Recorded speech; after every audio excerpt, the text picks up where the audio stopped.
যেখানে যাস হবে আমায় সঙ্গে নিতে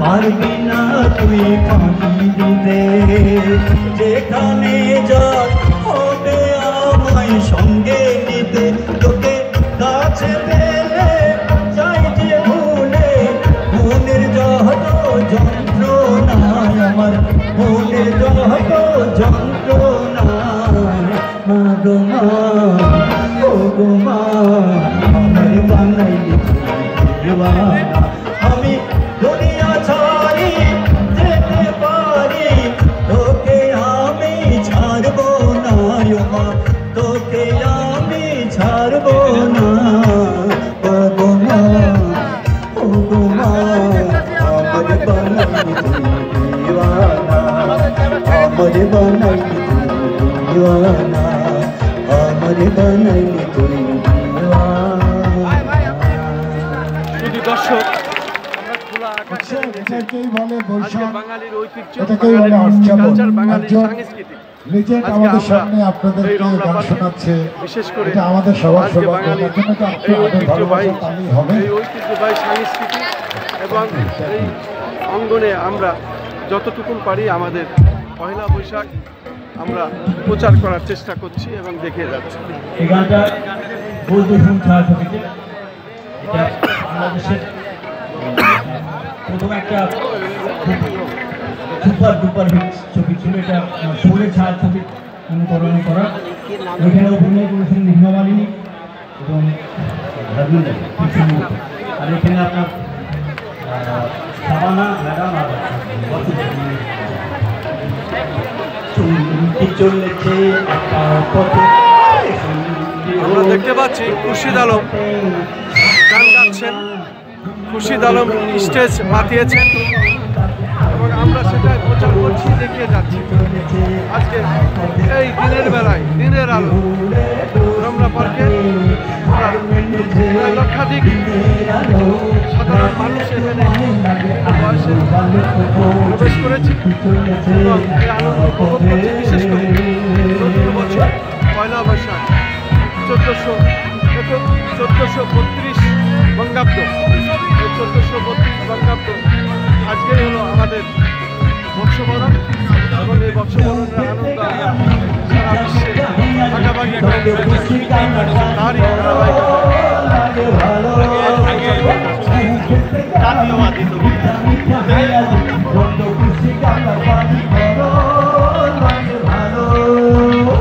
আমাকে পাশে নিয়ে চলো না, তুমি বলো না যে আমি ভালোবাসি। চলেছে আরে শুনতে হলে দোষটাতে আর মেলেছে দিনের আলো, রাগিলে তোমায় লাগে আরো ভালো। তো সুন্দরী চলেছে পথে।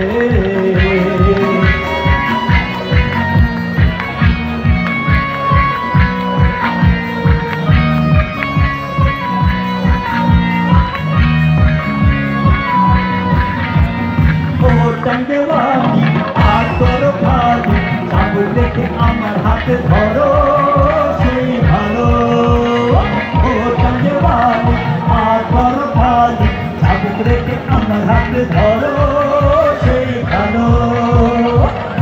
একাই পথে চলো না, আর কারো নজর করো না, তাহলে যে মরে যাবো আমি। চলেছে পথে আরে শুনতে হলে দোষটাতে আর মেলেছে দিনের আলো, রাগিলে তোমায় লাগে আরো ভালো। চলেছে একটা পথে এই সুন্দরী চলেছে একটা পথে, আরে সুন্দরী চলেছে একটা পথে।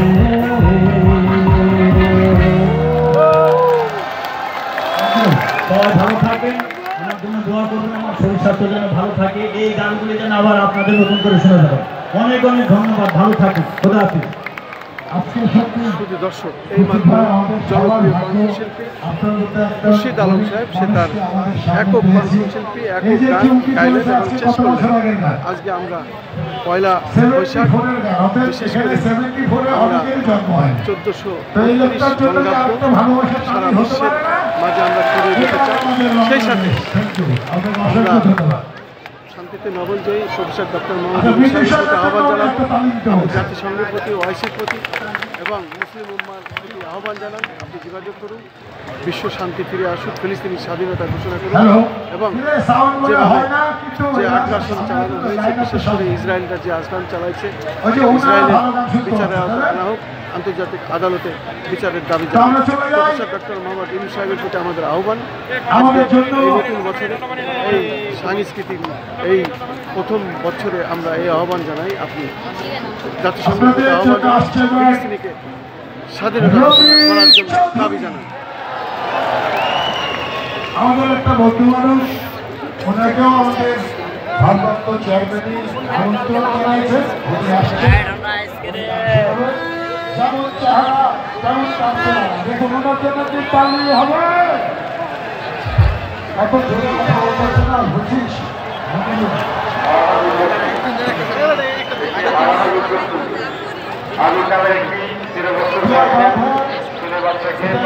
আমি খন্দকার মাসুদুজ্জামান, আমি রমনা পার্কের মধ্যে থেকে কিছু দাবি প্রস্তাব এই যাবৎকাল করে আসছি, বিশেষ করে ফিলিস্তিনিদের প্রতি সদাই হোক, ফিলিস্তিনিদের নারী শিশু যেভাবে হত্যা করা হচ্ছে তাদের পাশে দাঁড়ায় এবং জাতিসংঘের প্রতি, ওআইসির প্রতি, বিশ্ব উম্মার প্রতি আমার আহ্বান, দীর্ঘদিন ধরে ফিলিস্তিনিকে স্বাধীনতা ঘোষণা করুন এবং ফিলিস্তিনিদের প্রতি যে আগ্রাসন চালানো হচ্ছে, শিশু হত্যা করা হচ্ছে, নারী হত্যা করা হচ্ছে, পুরুষ হত্যা করা হচ্ছে, ফিলিস্তিনিদেরকে ঘুরিয়ে দেওয়া হচ্ছে, এই ইসরায়েলের প্রতি আগ্রাসন বন্ধ করুন এবং ইসরায়েলকে বিশেষ করে আন্তর্জাতিক আদালতে বিচারের আওতায় আনুন।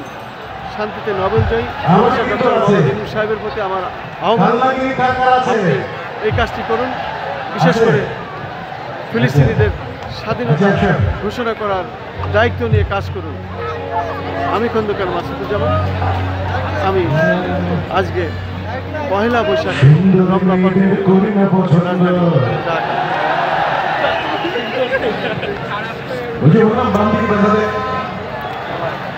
তাদের প্রেমে আমি হব না অন্ধ।